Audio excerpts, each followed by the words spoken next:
Hello and good morning. I'm Susan Houghton with the Livermore Lab Foundation, and Chelsy and I are both well aware that we are the last panel keeping you between lunch and what we need to get going. So we are going to not take questions after our panel, but both Chelsy and I will be here to be able to answer any questions that you might have. We thought it would be helpful to kind of just set the stage and put some things into perspective as we all continue the community conversations that George Paredes alluded to and many other panelists have alluded to are necessary as part of this transition. And for those of you who may not be aware of, let's see, I don't think I've got the right slides here.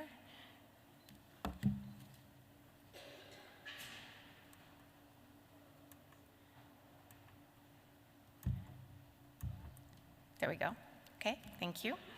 For those of you who may not be aware of the lab, and we have several lab speakers here today, Lawrence Livermore National Lab is one of 17 Department of Energy laboratories in Livermore.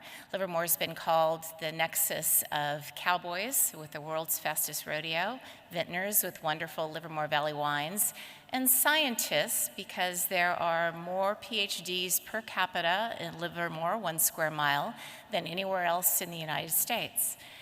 As a Department of Energy laboratory, we are have purposeful strategic partnerships that are necessary as part of the overall national security mission. These open science and strategic partnerships are based on the national security missions that the laboratory have. But as the slide suggests, it involves academia, industry, Livermore Valley Open Campus, as well as philanthropy and policymakers. And our job and our goal is to really make sure that the science of the national interests gets out as part of the communication necessary in our communities. So how do we do that? As a Department of Energy National Lab and a foundation supporting that lab, we prioritize Department of Energy initiatives with community-based research, climate action, and of course the important things that the Department of Energy is focusing on right now, STEM, equity, and justice as part of the Justice 40 initiatives. You'll see in the middle there under climate action, the Getting to Neutral report. And of course, this was the 2020 report that Lawrence Livermore National Lab did that talked about how California can reach carbon neutrality by 2045. Much of what the foundation and the Livermore Lab is doing here in Kern County is based on that report. And it starts with community outreach and education. We knew, based on what the report said, that Kern County and San Joaquin were pivotal in terms of the geological storage that was going to be necessary to reach those goals. So we decided it was important to start off with benchmarking and understanding what does the community actually know about climate change? What do they know about carbon neutrality? What do they know about some of the removal tendencies and techniques that are going to be necessary in order to reach that goal? That priority on Kern County has gone into several partnerships, important partnerships that you see here. Of course, with Lorelei and the county, we're part of the LEAP grant and happy to be assisting that in any way we can. We have a valuable partnership with Kern Community College District, as well as with the high school district and Kern County Superintendent of Schools, and of course with Cal State University Bakersfield. And I'm pleased today that we are announcing we have 2 new Carbon Fellows who will be starting at the laboratory this summer to continue their carbon education journey. And I'd like to just introduce them right now. Eder Taveras,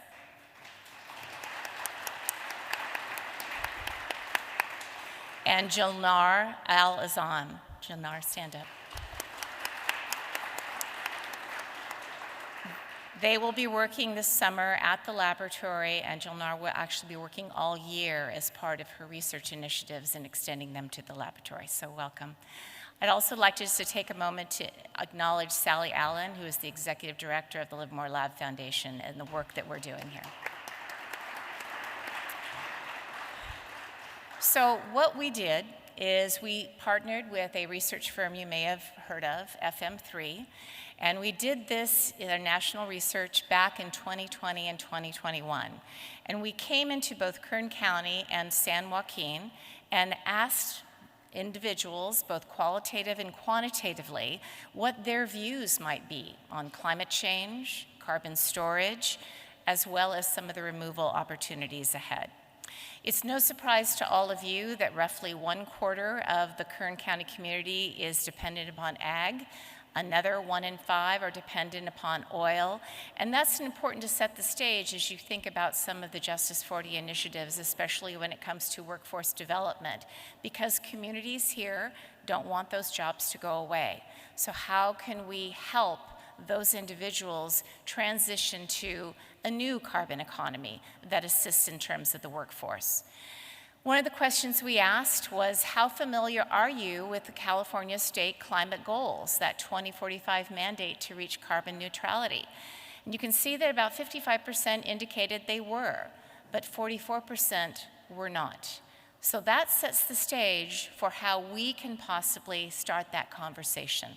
The slides you saw that George had earlier talk about climate change, and we knew it was important to talk about climate change first to set the stage in what we were going to do. What is the carbon neutrality goal, and then do you support it? And once we indicated to individuals what California's goal was, there was support. Total support was 64%. 31s opposed it, and that may have been simply because they didn't understand what that meant. Some were honest and said, I don't know.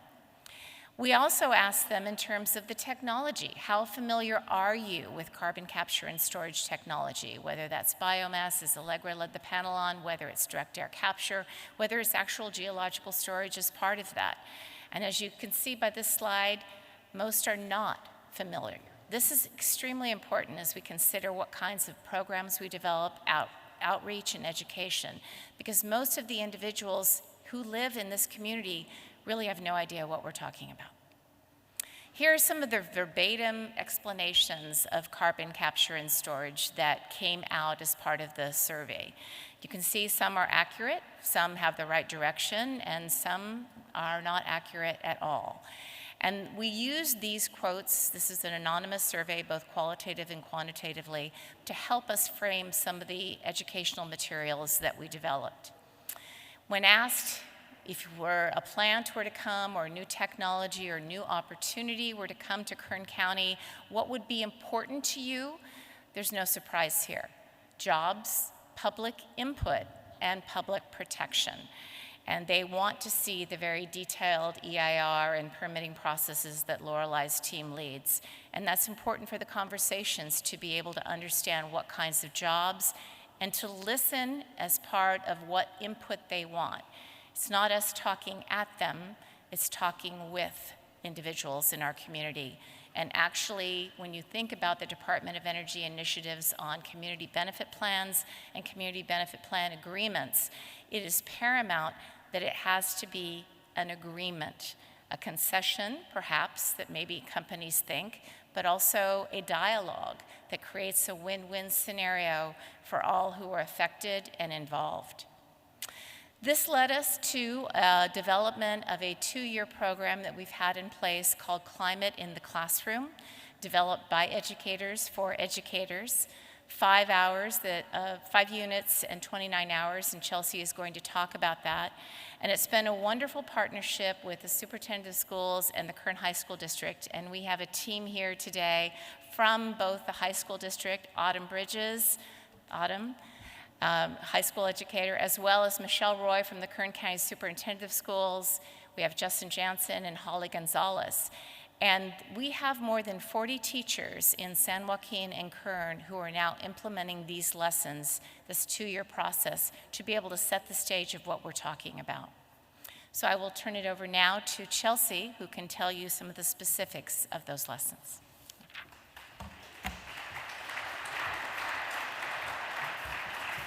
Hello, everyone.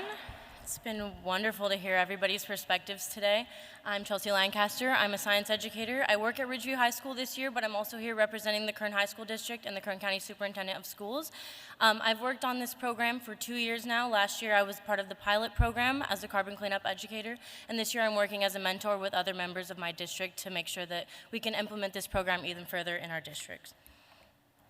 So why climate education in the first place? I really want to, in my classroom, bridge the gap between all of the dense carbon and climate data that we see, such as in George's wonderful presentation this morning. We know that a lot of that is really hard, especially imagine as a freshman in high school trying to digest all of that information. So it's really about bridging the gap between the public who lives in these areas, such as Kern County, and all of that dense data that we've seen. So, of course, I'm an educator, so I believe that it really does start with education. But we've had local teachers within 3 counties, Alameda, San Joaquin, and Kern County, all implementing the Carbon Cleanup Initiative Climate in the Classroom Toolkit. We've done this for 2 years now. This last year was the pilot, as I mentioned. And the idea that I have is that it all starts with the education in our classrooms, and hopefully as students leave our classrooms, they're able to do outreach, whether that's formal or informal. I even hear conversations amongst students from my class last year just talking about it in passing, and to me that makes a big difference.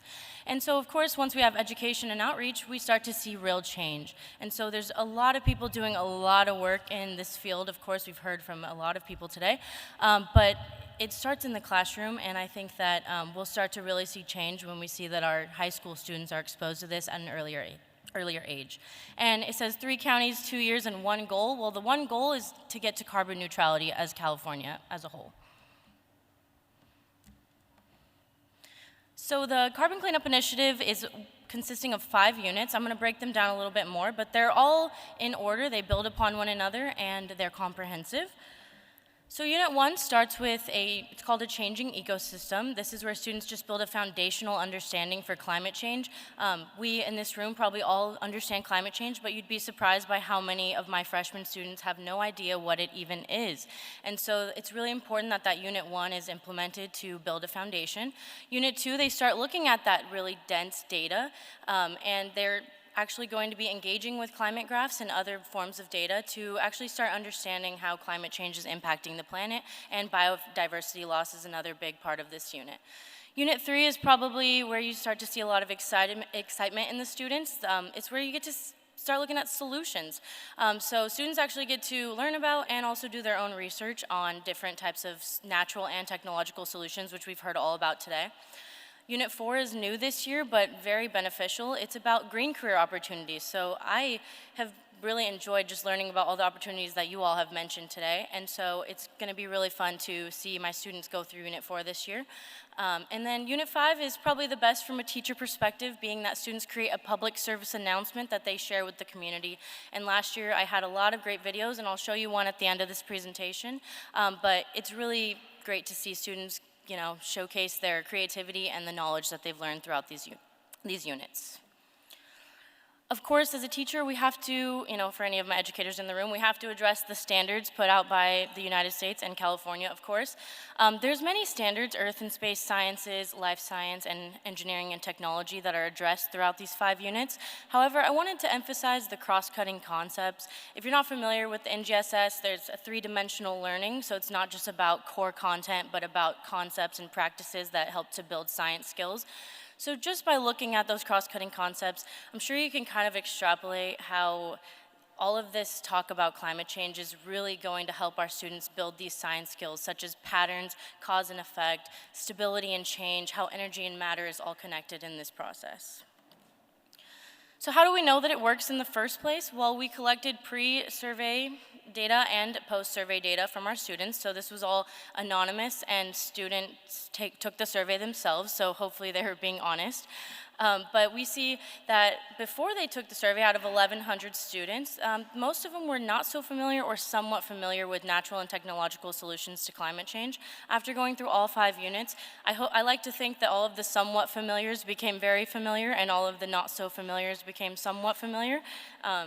But as a teacher, that really means a lot to see that growth right there, and assuming that they're being honest, which I would think so. So very promising there.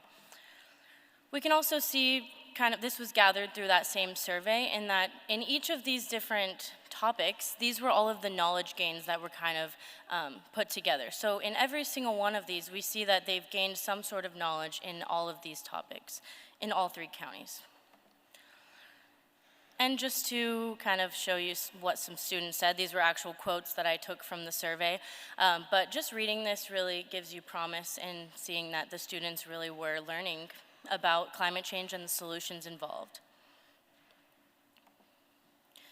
So my big idea here is that hopefully you're seeing that through education and community, starting within my classroom and the other 40 teachers that are conducting the Carbon Cleanup Initiative in their classrooms, we can all start to achieve the California's goal for net neutrality by 2045.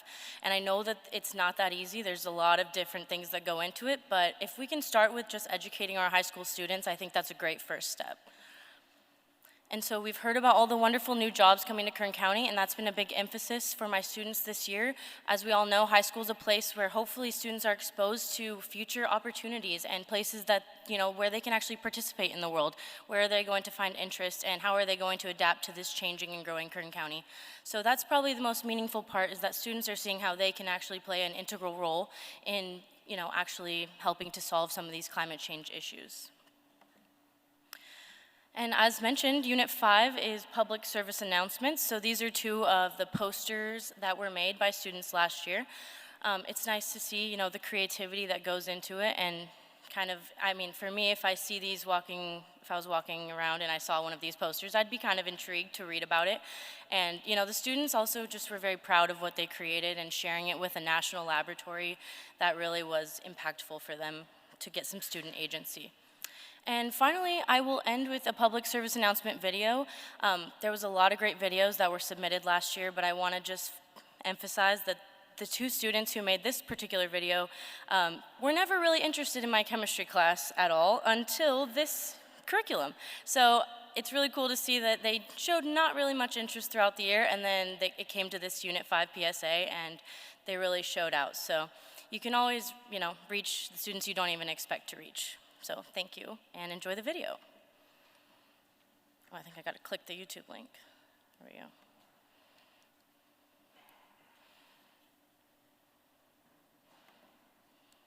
I think I'm doing that. Carbon pollution is making our Earth's natural ecosystems rapidly decline, but it wasn't always this way. Humans have upset the natural balance with things like power plants, vehicles, and deforestation. The pollution they create traps heat in our atmosphere, leading to numerous climate change problems happening as a result. Sea levels are expected to rise 4 inches by 2050, and temperatures have also been estimated to have risen 1.8 degrees Fahrenheit due to greenhouse gases since 1880. There is still hope, because there are plans to capture the carbon that we release and trap it. The Carbon Cleanup Initiative's goal is to reach carbon neutrality, absorbing as much carbon as we release. There are many methods to do this, such as restoring our natural ecosystems or capturing carbon straight from the atmosphere. Once we implement this technology into Kern County, it will put a step forward to making California greener.